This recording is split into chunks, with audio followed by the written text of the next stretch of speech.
Nós terminamos uma série de mensagens na semana passada e hoje a gente prega uma mensagem temática, né? Ela tem tudo a ver com o momento que nós estamos vivendo. Hoje é dia 23 de dezembro, né? Antevéspera do Natal. E nessa época do ano sempre é conveniente a gente trazer para os irmãos reflexões acerca de tudo que representa essa data para nós. É bem verdade, e ano após ano a gente vê se multiplicando os debates em torno do tema. É bem verdade que alguém que aqui seja novo, tenha chegado de um ano para cá e nunca ouviu isso, vai se escandalizar agora, quem sabe, né? Jesus com certeza não nasceu nessa época do ano. Ele não nasceu num dia 25 de dezembro, nem que a vaca tussa. Essa época de inverno no hemisfério norte, e jamais um recenseamento seria marcado para essa época. E além do que, em virtude dos seus 6 meses de vida apenas mais velho que seu primo João Batista, a gente tem informações suficientes para ter uma outra data para o seu nascimento que não tem nada a ver com dezembro e muito menos com o dia 25. E que a tradição da igreja, ainda nos primeiros séculos 4, 5, estabeleceu essa data então, já era uma data festiva, uma data religiosa comemorativa na Europa, estabeleceram como sendo então, fosse celebrado ali o nascimento do Senhor Jesus. Só que, embora algumas pessoas briguem muito por isso, a gente vê debates acalorados na internet por conta disso. Houve épocas da minha vida onde eu era pessimamente instruído por homens incapazes e arrogantes e avarentos, onde nós chegamos por instrução de pastores e outros cabeças de bagre que se juntavam comigo, que era outro cabeça de bagre também, pegávamos as arvorezinhas de Natal, guirlanda, Papai Noel e rebolávamos tudo no fogo. É uma ignorância terrível, né? Ninguém está atraindo nenhum demônio para casa colocando uma árvore de Natal ou enfeites natalinos lá de maneira nenhuma. Muito menos em celebrando essa ocasião nessa data. Isso nem de longe sugere um culto maligno, conforme alguns pretendem, alguns sugerem, alguns até determinam, né? De maneira nenhuma. Agora, uma coisa é preciso ser enfatizada. Como Deus faz uso de todas as coisas. Vocês estão entendendo, amados? Deus faz uso de quê? Exatamente. Ele faz o devido uso de todas as coisas conforme lhe apraz. Conforme Ele, assim, em sua soberania, delibera, determina, para que todos os seus planos, todos os seus projetos possam ir a cabo e cumprir precisamente com tudo aquilo que Ele estabeleceu. O fenômeno que a gente vê nessa época são países que mesmo motivados, povos que mesmo motivados por meras questões financeiras, questões comerciais, acabam de alguma forma colocando o nascimento de Jesus no calendário, vamos dizer assim, de suas atividades, por conta dessas celebrações de Natal nessa época. No Oriente, China, Japão, Coreia, estão lá o povo celebrando Natal. Ainda que o cara seja budista, seja lá qualquer coisa, não acredite em Jesus. No mundo árabe, um mundo completamente fechado para o evangelho, hostil ao evangelho, está lá os grandes shoppings de várias cidades árabes celebrando lá o Natal. Mas, embora isso seja insuficiente para o evangelismo em si, porque não está apresentando o próprio Senhor Jesus como sendo o Salvador, entendemos que de alguma maneira, seja por que motivo for, o nome do Senhor ainda é anunciado. Amém, amados? Enquanto isso, nós aqui, e para nós fica uma instrução simplesmente tremenda. Não sabemos o dia que o Senhor Jesus nasceu. Não sabemos o mês. Sabemos a cidade. Sabemos as condições, porque a Bíblia relata para nós. Nasceu numa cidade chamada Belém, na Judéia. Embora o casal fosse lá da Galileia, então viajaram uma distância longa, cerca de uns 200 quilômetros mais ou menos, para poder cumprir com o recenseamento que o imperador romano havia determinado. E nessa viagem, indo para a cidade, então, a cidade de origem do José, foram para Belém e, para cumprir com profecia que já havia sido anunciada desde o Antigo Testamento, o Senhor Jesus nasceu lá. O dia, não sabemos. O mês, nem o mês dá para saber. A gente chuta. Final de março, até começo de maio, no máximo, no nosso calendário aqui, seria a data mais provável do nascimento do Senhor. Só isso que nós temos. O ano também não sabemos.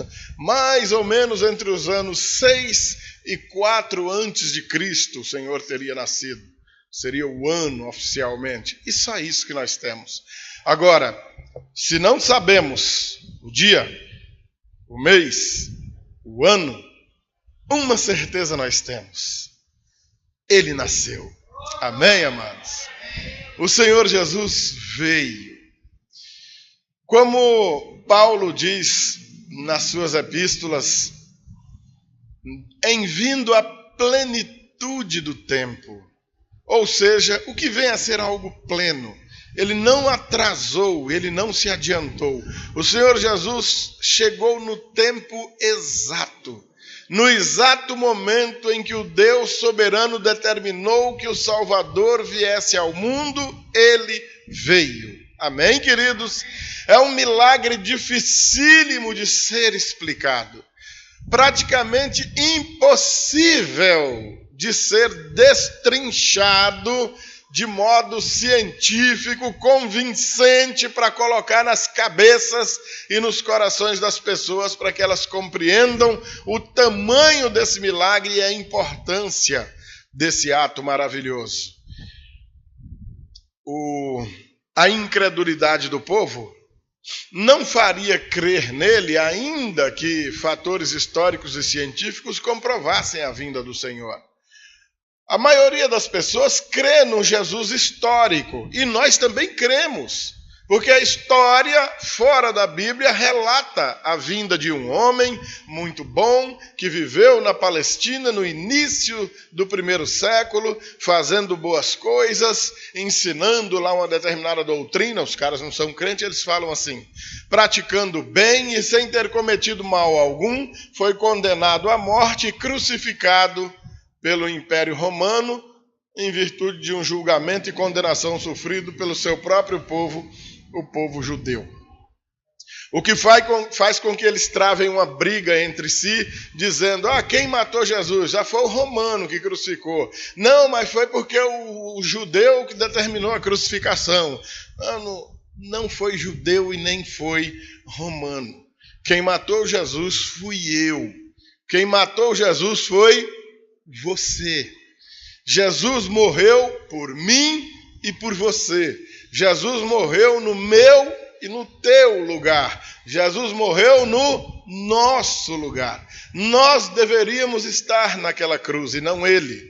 Para que nós não fôssemos àquela cruz, toda a ira de Deus deixou de ser derramada sobre o mundo inteiro para ser derramada no seu Filho, inocente, um cordeiro sem defeito, cheio de bondade, cheio de amor. Foi para aquela cruz no nosso lugar, para que, por meio daquele sangue puro, precioso, derramado naquela cruz, os nossos pecados pudessem ser lavados de uma vez por todas. Amém, queridos? Cremos nisso pela fé. Não existem argumentos históricos nem científicos para comprovar isso. Apenas cremos. É difícil de se crer? Não é fácil não. Todavia, o Senhor mesmo providencia esse milagre em nossas vidas para que creiamos. Amém? Abram as Bíblias no livro de Isaías, capítulo 9, e vamos ver, dentre as inúmeras promessas da vinda do Senhor, uma delas, apenas uma delas, que talvez seja a mais poética, e também uma com mais explicações, dentre as várias que existem, para que vejamos acerca do anúncio da vinda do Senhor. Isaías, capítulo de número 9, o versículo é o de número 1 até o versículo 7. Do 1 até o 7 é suficiente para nós. Eu tenho duas versões aqui que nós estamos distribuindo entre os irmãos, uma versão nova. Então eu vou ler nessa versão nova, chamada NVT. Alguns irmãos estão com essa Bíblia na mão. O Eximar está com uma, o João Paulo aqui está com outra. Tem gente com ela. E depois eu vou ler na outra versão. Os comentários nós vamos fazer na outra versão, que eu preciso fazer com que os irmãos possam ir se familiarizando com a nova versão também. Então, posso ler? Isaías 9, de 1 a 7. Diz assim: Esse tempo de escuridão e desespero, no entanto, não durará para sempre. A terra de Zebulon e Naftali será humilhada, mas no futuro a Galileia dos gentios, localizada junto à estrada entre o Jordão e o mar, se encherá de glória. O povo que anda na escuridão verá grande luz. Para os que vivem na terra de trevas profundas, uma luz brilhará. Tu multiplicarás a nação de Israel e seu povo se alegrará. Eles se alegrarão diante de ti como os camponeses se alegram na colheita, como os guerreiros ao repartir os despojos. Pois tu quebrarás o jugo de escravidão que os oprimia e levantarás o fardo que lhes pesava sobre os ombros. Quebrarás a vara do opressor como fizestes ao destruir o exército de Midian. As botas dos guerreiros e os uniformes manchados de sangue das batalhas serão queimados, servirão de lenha para o fogo. Pois um menino nos nasceu, um filho nos foi dado. O governo estará sobre os seus ombros, e ele será chamado de Maravilhoso Conselheiro, Deus Forte, Pai da Eternidade e Príncipe da Paz. Seu governo e sua paz jamais terão fim. Reinará com imparcialidade e justiça no trono de Davi para todo o sempre. O zelo do Senhor dos Exércitos fará que isso aconteça. Glória a Deus, queridos. Olha, o contexto aí de Isaías é a ocasião onde Isaías está anunciando para o rei de Israel a destruição que vai ser providenciada contra as nações em volta, em virtude de suas rebeldias para com Deus. Então, a Síria será derrotada no futuro, mas por enquanto ela vai ser usada para punir o próprio reino do norte, Israel, e as outras nações pagãs que estão em volta de Jerusalém, em volta de Judá.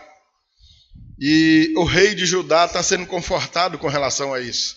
Olha, não tenha medo não, fique tranquilo, porque aqui eles não vão entrar. Deus está dizendo para ele, está usando o profeta para isso. Não tenha medo não.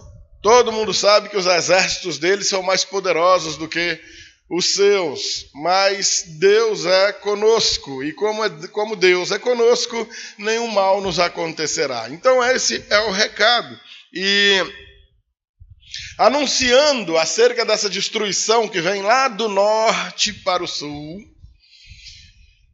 no versículo 1 que nós lemos, ele anuncia a devastação daquele trecho de terra, as tribos do norte, onde se localizavam Zebulon e Naftali, 2 dos filhos de Jacó, 2 dos 12 filhos de Jacó, que vão dar nomes às 12 tribos de Israel. Então a destruição começa por ali. Ele vai dizer que ali a devastação começa a se estabelecer, mas que haverá ainda assim um futuro glorioso lá na frente. Por isso que ele diz: mas para a terra que estava aflita não haverá escuridão. Nos primeiros tempos ele envileceu, ou seja, esse tempo de escuridão e desespero, no entanto, não durará para sempre. A terra de Zebulon e Naftali será humilhada, ele está dizendo isso. Vai ser devastada, mas não para sempre.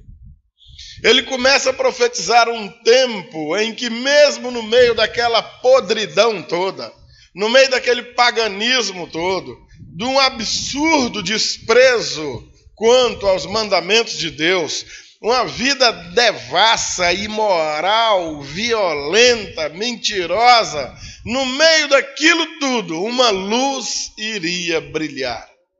Amém, queridos? Nos primeiros tempos ele envileceu a terra de Zebulon e a terra de Naftali, mas nos últimos tempos fará glorioso o caminho do mar, além do Jordão, a Galileia dos gentios. Nos dias do Senhor Jesus,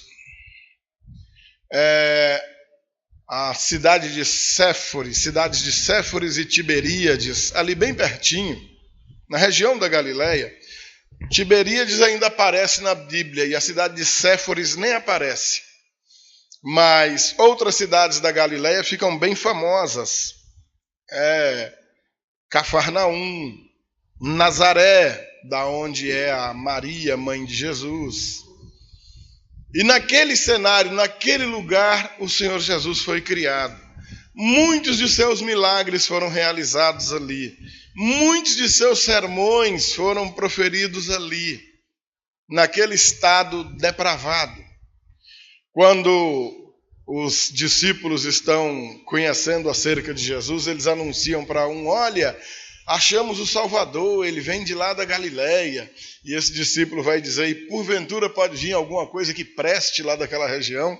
Exatamente por quê? Porque a fama do lugar era terrível. Cultualmente falando, religiosamente falando, dali realmente não saía nada que preste.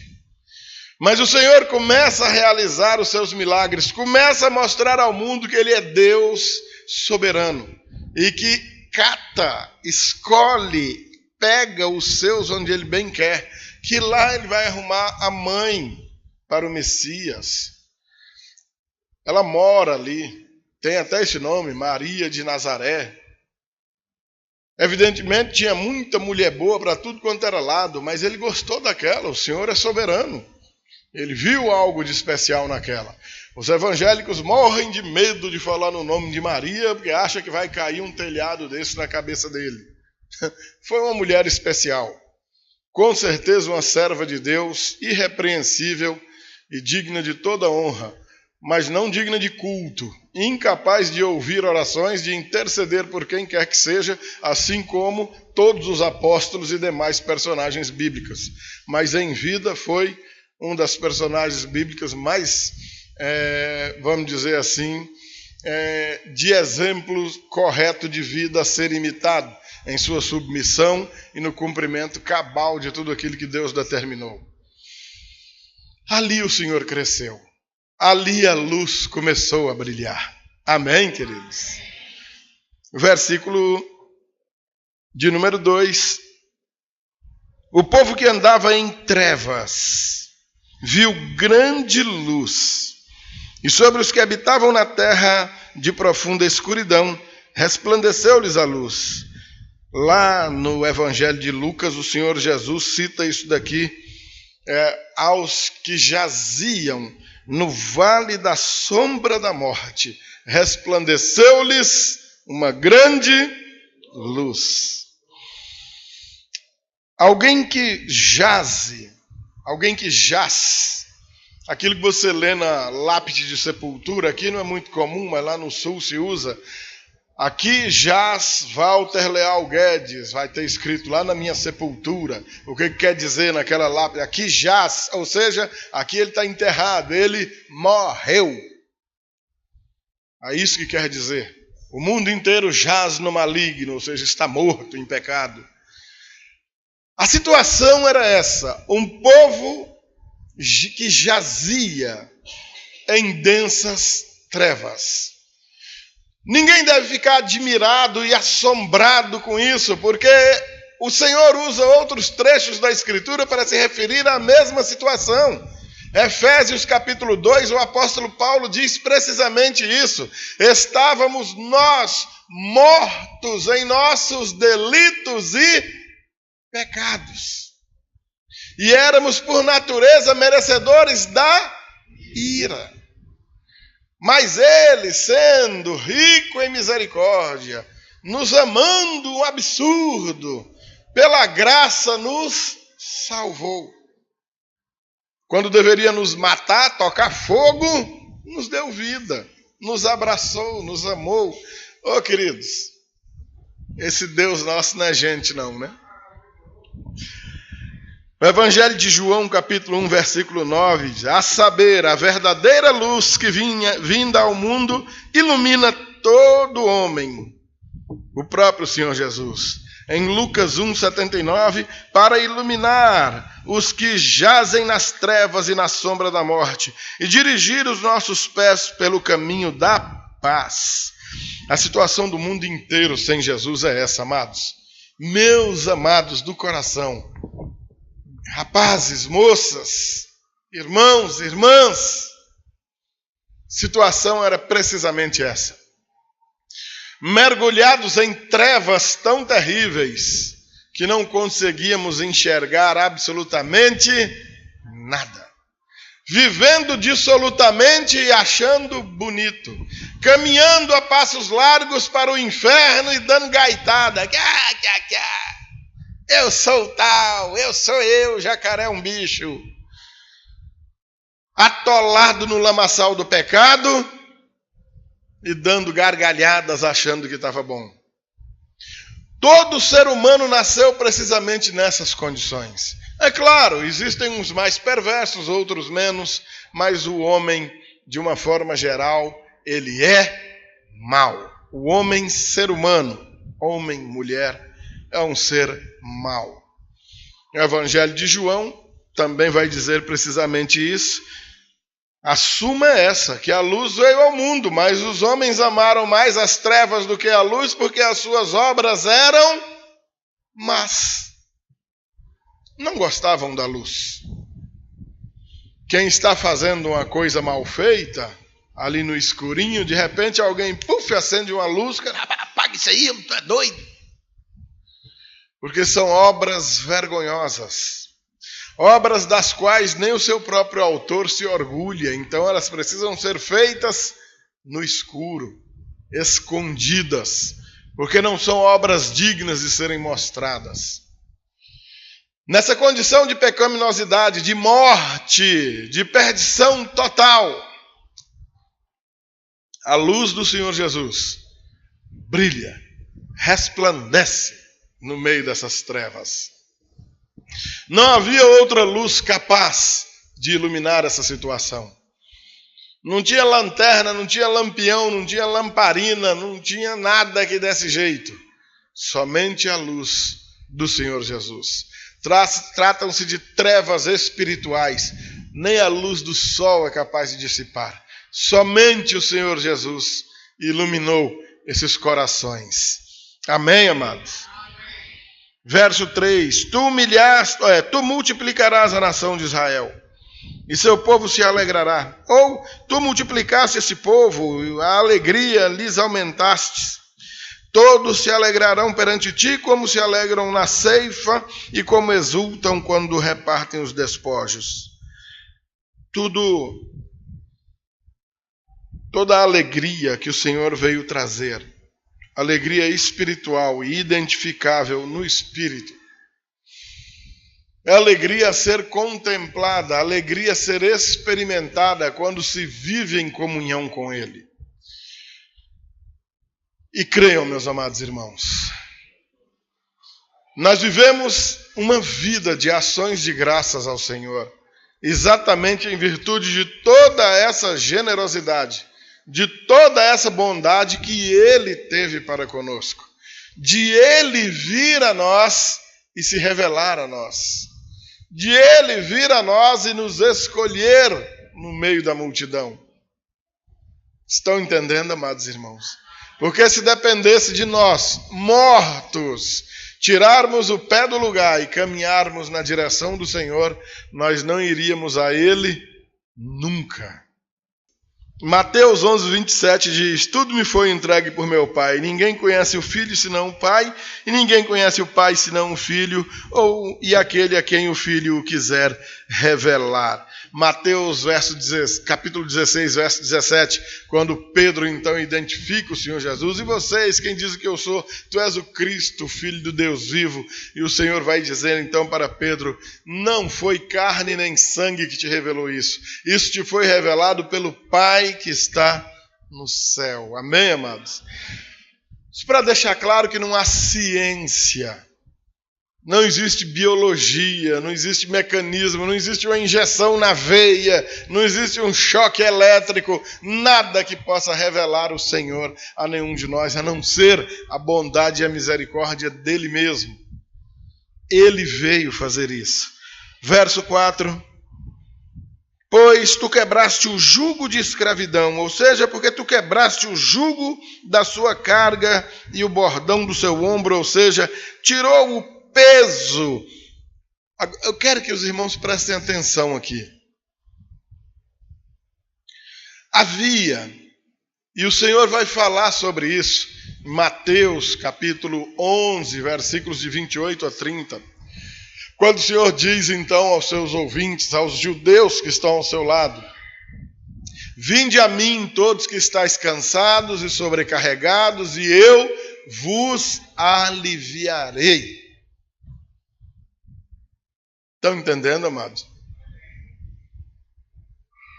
Aliviar de suas cargas. Aliviar da carga religiosa que estava sendo posta nas costas do povo, pelo qual em Mateus mesmo, capítulo 23, o Senhor chamando aqueles religiosos de raça de víboras, diz: vocês sobrecarregam o povo com seus mandamentos, com suas ordenanças, com um peso impossível de ser carregado, enquanto vocês mesmos não estão dispostos a fazer força, nem com o dedo mindinho, religiosamente falando.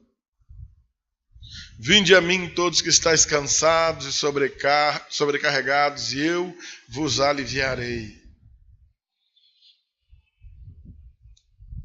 Alívio das cargas religiosas. Aprendei de mim que sou manso e humilde de coração, achareis descanso para vossas almas, porque o meu jugo é leve e o meu fardo é suave. A religião largou no lombo das pessoas um peso impossível de ser carregado. Toda a igreja, seja católica, com um monte de sacramento que ninguém vai cumprir, seja evangélica, com um monte de rituais e apetrechos e objetos idólatras, de uma feitiçaria associada ao culto, onde o povo então vai se empenhar em fazer determinadas coisas para que então apareça como alguém que merece alguma bênção de Deus lá adiante, e no meio desses todos ainda aparecem malucos dizendo que por causa de um ato ou de outro, o camarada então se acha na condição de exigir alguma coisa de Deus. Você entra numa igreja dita evangélica e está lá o elemento encabeçando campanhas, onde você vai ter que meter a mão no bolso e gastar dinheiro, porque se não tiver dinheiro a campanha não funciona, e vai levar um amuleto para casa, um pacotinho de sal, um vidrinho de óleo, uma vassoura, uma caneta, uma rosa, um cajado, um tijolo, qualquer porcaria para dizer que por intermédio daquilo e do sacrifício que você fez. E, lamentavelmente, nós recebemos pessoas em desespero total, gente querendo se matar por conta das pregações desses endemoniados disfarçados de crentes, trazendo seus amuletos e suas maldições que trazem de lá para cá, no afã de que de alguma maneira nós apontemos outras direções. Pessoas que acabaram com o dinheiro que tinha, acabaram com família, casais, famílias desfeitas, maridos que abandonaram esposas, que se enfiaram por essas campanhas, mulheres que acabaram com a casa, penhoraram casa para botar na mão desses vagabundos disfarçados de pastores. Ou seja, uma referência clara a essa religiosidade inútil, tirana, maligna, que coloca nos ombros das pessoas um peso impossível de carregar e que, pior do que tudo isso, espiritualmente não tem valor nenhum. Na verdade, é pior do que não ter valor, que uma coisa é um objeto que não custa nada, né? E outra coisa é um objeto que te faça mal. Uma coisa é não te fazer nada, nem bem nem mal, mas na verdade esse evangelho fajuto, que na verdade não é evangelho nenhum, ele faz mal. Meus amados, eu sei do que eu estou falando, porque vez ou outra essas pessoas vêm a mim desesperadas, chorando, amarguradas, pedindo socorro, e nós tentamos tirar da cabeça dela que aquilo não é igreja, que aquilo não é evangelho, que aquele camarada não é um pastor, mas as pessoas estão amarradas àquilo e não conseguem largar. Houve uma aqui que para ela trazer o patuá de bugiganga que ela juntava lá, deu trabalho, porque ela dizia, porque o pastor disse que se eu sair, eu vou morrer, o cão vem e me busca. Que coisa triste, né? E esse tipo de religiosidade foi a situação com a qual o Senhor Jesus se deparou quando ele chegou naquele cenário da Galileia. Por isso ele foi dizer, vinde a mim, todos que estáis cansados e sobrecarregados, e eu vos aliviarei. Tomai sobre vós o meu jugo, e aprendei de mim, que sou manso e humilde de coração, e achareis descanso para a vossa alma. É um descanso de alma. O corpo ainda vai sofrer aqui, mas temos uma mensagem de paz, que mesmo morando nesse mundo hostil, mesmo habitando nessa terra dura, o Senhor ainda nos proporciona alguma alegria e uma verdadeira paz, porque é uma paz de espírito. Mesmo em meio à guerra, nós podemos viver em paz. Amém, amados? Por isso ele vai dizer, pois tu quebraste o jugo de escravidão que os oprimia, na outra versão aqui, quebraste o jugo da sua carga e o bordão do seu ombro, que é o cetro do seu opressor, como no dia de Midian. Batalha de Midian, aquela que Gideão vence com um tiquinho de soldados lá, porque Deus assim determinou.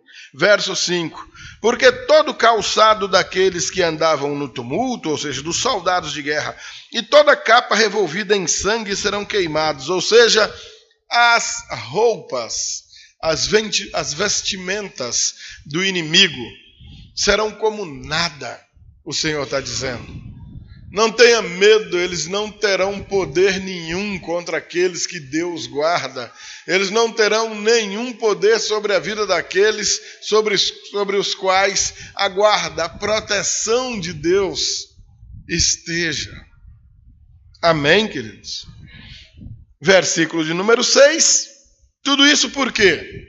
Depois dele dar esse monte de explicação, aí ele vai dizer por que isso vai acontecer. Porque um menino nos nasceu. Na verdade, ele ainda não nasceu. Isaías está aí, século 8 a.C. Não, faltam aí 700 anos, quase 800 anos para o Senhor Jesus chegar. Porque um menino nos nasceu. Puxa vida, nós estamos vivendo um caos tremendo. Imagina o povo naqueles dias lá de Isaías, recebendo toda essa mensagem. Vem um exército aí de umas nações pagãs lá do norte, que estão passando por cima de tudo, estão acabando com tudo, estão devastando o mundo inteiro. Os exércitos deles são invencíveis. Esse nosso exército aqui não vai dar nem para o cheiro. Ou seja, estamos enrolados. Mas o Senhor está dizendo, não está não. Eu vou livrar, eu vou guardar. Tudo isso profetizando naquela Jerusalém daqueles dias, a bênção de livramento proporcionada para nós hoje. Amém, queridos? Depois da vinda do Senhor, 2000 anos atrás. Tudo isso, esse livramento todo, esse milagre todo, porque um menino nos nasceu, um filho se nos deu, e o governo está sobre os seus ombros. Imagine que para quem está num desespero tremendo, imagina você aí, imagina comigo aí, situação está bem adversa, o sofrimento está grande, o inimigo está pega, não pega, vai nos destruir, e você ouve, fique tranquilo, vai nascer um menino, e esse menino vai te livrar. Oh, meu Pai do céu! Mas, Senhor, a coisa está feia agora, eu ainda vou esperar esse menino nascer, esse menino ainda nem nasceu? Eu vou esperar um menino nascer, esperar ele crescer. O que é que um menino pode fazer para me livrar? O Senhor Jesus é eterno, amados. Isso precisa ficar dito, tá bom? Ele existe desde antes do mundo. Ele é eterno, ele é pré-existente. Ele é o mesmo ontem, hoje e assim eternamente. Ele não tem tempo, é um ser atemporal. Deus é eterno. Então, antes da fundação do mundo, o Cordeiro já havia sido morto em prol dos seus, para perdão dos pecados dos seus escolhidos. Amém, amados? Mas a mensagem é essa. Mesmo em meio a todo esse caos, mesmo em meio a toda essa confusão, nós não estamos abandonados. Nós não estamos largados. Nós não estamos jogados para as cobras. Existe um governo. Nós estamos sendo governados. Amém, amados? Esse governador, essa regência, prestem bem atenção, amados do meu coração. A mão poderosa de Deus nunca perdeu o controle sobre absolutamente nada. Tudo continua sob o domínio de suas mãos. Não existe nada que passe despercebido aos olhos de Deus. O ateu, e é duro, dói no nosso coração, porque não é só o ateu, um monte de gente crente,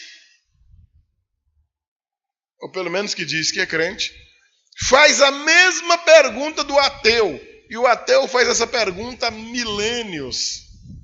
Inclusive o ateu é um bicho meio burro mesmo por natureza, porque milênios se passaram e o cara continua fazendo a mesma pergunta hoje. Essa semana passada eu vi uns colegas pelejando com um na internet, as mesmas perguntas. Quer dizer que Deus existe? Existe. Quer dizer que Ele tem todo o poder? Tem, Ele tem todo o poder. E quer dizer que Ele é bondoso? Sim, Ele é bondoso. E por que existe mal no mundo? Como é que o camarada pega uma criancinha pequena, estupra, mata, toca fogo? Onde é que estava Deus? No mesmo lugar de sempre. Nem um pouco satisfeito com essa situação. E por que Ele não fez nada? Porque Ele não quis. Eu vou lá saber por quê. Quantos outros Ele livrou? E por que Ele livrou aquele? Porque Ele quis. Mas por quê? Eu não sei. Ninguém sabe. E qualquer louco que tentar dizer está especulando. Nós oramos em todo tempo e clamando pela misericórdia de Deus. Senhor, me dá livramentos aqui. E a gente viaja para todo lugar e é livrado. O carro não bate, quase bateu, mas na última hora aconteceu alguma coisa. E um ladrão vinha assaltar e não sabe por quê. Ele olhou para você, tomou um susto e foi embora. Outra ocasião ele chegou e assaltou. Por que o mal existe? O mal existe, meus amados irmãos, em virtude da entrada do pecado no mundo. O pecado entrou no mundo, o mal passou a fazer parte da nossa história, da nossa vida. Nós vivemos uma vida mesclando atitudes boas e más ao mesmo tempo, nos relacionando com pessoas boas e más ao mesmo tempo, com pessoas boas que praticam coisas ruins, com pessoas más que praticam coisas boas, e assim vai ser o tempo todo. No meio disso tudo, uma um detalhe precisa ser levado em consideração. Nós, os que cremos, os que tememos a Deus, nós, os que dizemos que não andamos na carne, mas sim no Espírito, para nós, a prática do mal é vedada. Nós não podemos nem devemos praticar o mal. Na verdade, ninguém pode, ninguém deve. E todo ser humano é 100% responsável pelos seus atos. E conosco não é diferente. Nós não fazemos o mal. Nós praticamos o que é bom. E eu vou dizer mais um negócio para vocês, amados. Texto da Epístola de Tiago. Aquele que sabe que deve fazer o bem e não faz, está pecando. Se para o ímpio, o descrente, o ateu, o feiticeiro lá, ele vai incorrer em grande falta quando ele faz alguma coisa de ruim, para nós, os que cremos, o negócio é mais aperreado, é mais arrochado. Para que nós pequemos, basta tão somente que nós deixemos de fazer o bem. Já estamos pecando. Sabiam disso, amados? Quem não sabia, aprendeu hoje. Pois é. Existe mal no mundo? Existe. Mas nós, os filhos de Deus, não vivemos atrelados a Ele. Não somos escravos da maldade. Amém, queridos? Isso para nós é suficiente. Pois um menino nos nasceu, um filho se nos deu, o governo está sobre os seus ombros. Oh, glória a Deus! E o seu nome será, vamos lá, Maravilhoso Conselheiro. Primeiro, queridos, por que Maravilhoso Conselheiro? Amados, conselho é o que não nos falta. Tem conselho demais. Conselheiro para encher caminhão. Basta você olhar para o seu lado e estar passando aí por uma situação ou ter a necessidade de tomar uma decisão na vida que não vai faltar ao seu lado quem te dê um conselho.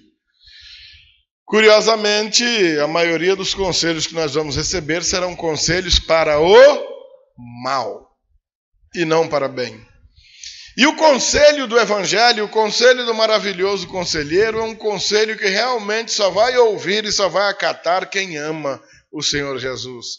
Amai vosso inimigo, perdoai o que vos ofende. Se o teu inimigo tiver fome, dá-lhe de comer. Se tiver sede, dá-lhe de beber. Orai pelos que vos perseguem. Abençoai os que vos perseguem. Abençoai e não amaldiçoeis. Dá para você? Pastor, não dou conta não, o caba me fez um mal, eu quero é matar ele. Eu também. Mas o servo de Deus não vive para fazer sua própria vontade, e sim a vontade do Senhor. Maravilhoso conselheiro, o que traz o conselho correto, não o mau conselho, e muito menos o conselho comum, mas é um conselho especial, palavras de vida. Também será chamado de Deus forte, infalível, com todo e suficiente poder para cuidar do seu povo.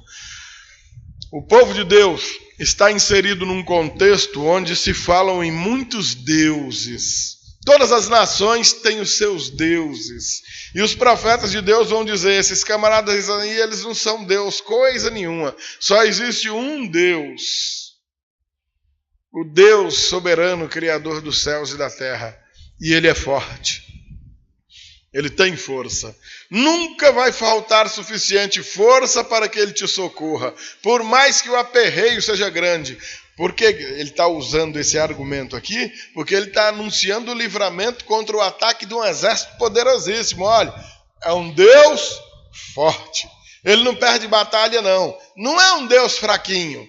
Seu nome será esse. O Senhor Jesus, Ele tem poder para salvar. Amém, queridos? Pai da eternidade, cuidado desde agora e para sempre, até a eternidade. O Senhor é eterno. Ele não tem fim. Cuida dos seus agora, presta atenção. cuida dos seus agora, e a palavra de Deus vai dizer que o Cordeiro foi morto desde a fundação do mundo. Vai falar em uns que foram escolhidos nele desde antes da fundação do mundo, a saber, nós, seus eleitos, os seus escolhidos. Antes que o mundo existisse, o Senhor já tinha escolhido você. Amém, querido? Por quê? Não sei também não. Nem você sabe. Quem sabe um dia a gente chegando no céu, se alguém se lembrar, pergunta para o Senhor: Senhor, por que o Senhor me escolheu? Se você lembrar, pergunte para Ele. Porque hoje simplesmente eu não tenho essa resposta para te dar. Ele é Pai da eternidade porque te escolheu muito antes do mundo existir. E Ele continuará sendo Pai mesmo depois que esse mundo acabar. Ainda, Príncipe da paz. O seu reino será de paz, mesmo em meio ao caos desse mundo. Príncipe da paz, o principal da paz, o autor da paz, a própria paz. Não interessa se estamos no meio da guerra. E o pior é que nós realmente estamos no meio da guerra. A nossa guerra começa interiormente, dentro de nós mesmos. Não adianta olhar para o nosso estômago, não é por causa do torresmo que a gente comeu e tem uma guerra dentro do estômago, não. Estamos falando de uma outra guerra. A guerra travada diariamente dentro de nós mesmos. O Espírito Santo, o Espírito que o Senhor nos deu, guerreando contra essa carne aqui. Porque essa carne ela quer praticar atos que desagradam a Deus, ela não gosta de Deus, o que ela gosta de fazer, Deus não gosta. E do outro lado, o Espírito, nos ligando ao Senhor, nos trazendo revelação do Senhor, nos possibilitando conhecer o Senhor. Agora imagina, dentro de nós mesmos, uma parte significativa amando Deus, amando as coisas de Deus, e a outra detestando tudo isso. Não fosse esse príncipe da paz, nós não viveríamos, nem a partir desse conflito. Que dirá nos conflitos exteriores? Eu falei só do interior. E o exterior? Porque eu comigo mesmo ainda brigo, mas quando eu tenho que brigar com a mulher, com o filho, com o irmão, com o vizinho, com o comerciante, o outro motorista que me deu uma fechada lá na rua, e aí? Vou matar todo mundo? Não, vai não. Nós somos regidos, nós temos um príncipe, nós temos um governo. O príncipe da paz. Amém, amados? O verso 7, para encerrar tudo isso. Seu governo e sua paz jamais terão fim. Amém? Aqui nesse mundo nós já experimentamos, nós já vivemos sob o seu governo, nós já experimentamos a sua paz. E essa paz e esse governo eternamente estarão sobre nossas vidas. Por isso, amados irmãos, aqui a gente quebra todo o princípio de religiosidade. Meus amados irmãos, muita superstição é derramada sobre nossas cabeças. Nos ensinaram grandes mentiras em nome da religiosidade. Que todo mundo é filho de Deus. Mentira, não é não. Filho de Deus é aquele que faz a vontade de Deus, aquele que vive a vontade de Deus. Mas João 1,12, mas a todos quantos creram no seu nome, deu-lhes o poder de serem transformados em filhos de Deus. Amém? Todo mundo é filho de Deus. Ah, não, todo mundo vai morar no céu. Ô, amados, jovens e os velhinhos também, né, irmã Loura? Nós vivemos aí pelos WhatsApp da vida, né? E aí, de repente, você vê aí as notícias mais horrendas aí. O vagabundo assaltando, leva um horror de tiro da polícia, cai morto no chão. E os comentários mais adiante: ô, rapaz, estudei com esse cara, rapaz, foi meu colega. Ai, pois é, mas se enveredou por esse caminho. E não demora você ver alguém vai e bota lá: que Deus tem um bom lugar para ele no céu. Ah, meu irmão, tá de brincadeira. Que bom lugar no céu o quê, rapaz? Só se for no céu da boca da onça. O caba já está esturricando no inferno há muito tempo. E aí eu pergunto para você, o que leva uma pessoa a fazer um comentário idiota desse? Desconhecimento total, completo e absoluto do que seja o Evangelho. Então o Senhor Jesus vem, Deus deixa o seu céu de glória, se humilha, mas se humilha absurdamente, ao ponto de se transformar um ser humano igual a nós, vem a esse mundo, vive uns 30 e poucos anos aqui, ensina tudo quanto tem que ensinar, sofre aquela humilhação toda, é torturado, espancado, humilhado, morre pregado naquela cruz, para hoje a gente dizer que era vagabundo, mas Deus vai dar um jeitinho de levar a alma dele para o céu. Você é louco, é? Então todo aquele sacrifício de Jesus foi em vão. Todo aquele ensinamento que ele passou antes, olha, ande assim, não faça isso aqui. Todos os comentários dos demais autores bíblicos no restante do Novo Testamento, de fora ficam os ladrões, roubadores, assassinos, os adúlteros, os mentirosos, os beberrões, os efeminados. E tudo isso, então, é uma grande lenga-lenga, uma conversa para boi dormir, porque não, depois que morrer, não, Deus dá um jeitinho, a gente acende uma vela para a alma dele, a gente reza uns terços aí, e Deus, no final das contas, vai salvar todo mundo. Vai não! Coisa nenhuma! A salvação é real, foi fruto de um sacrifício terrível, tremendo. Você estava jazendo, morto em trevas densas e profundas. O Senhor Jesus, por meio daquele sacrifício tremendo, brilhando como luz no meio das trevas, arrancou você das garras do diabo, te resgatou daquele lamaçal, daquela podridão do pecado, para que você viva de modo digno dele. Ele já te transformou num cidadão do céu. Você não pode viver como um cidadão do mundo. Você não pode amar o mundo. Você tem que amar a Deus. O resto dos seus dias tem que ser em ações de graças pelo sacrifício desse Deus maravilhoso que te deu vida quando você tinha que estar morto e enterrado há muito tempo. Ele é Pai de eternidade por isso. Quem com ele viveu hoje aqui nesse mundão e morreu nele, como o próprio Senhor Jesus diz em João 8, em João 11, aquele que crê em mim não morre, antes já passou da morte para a vida.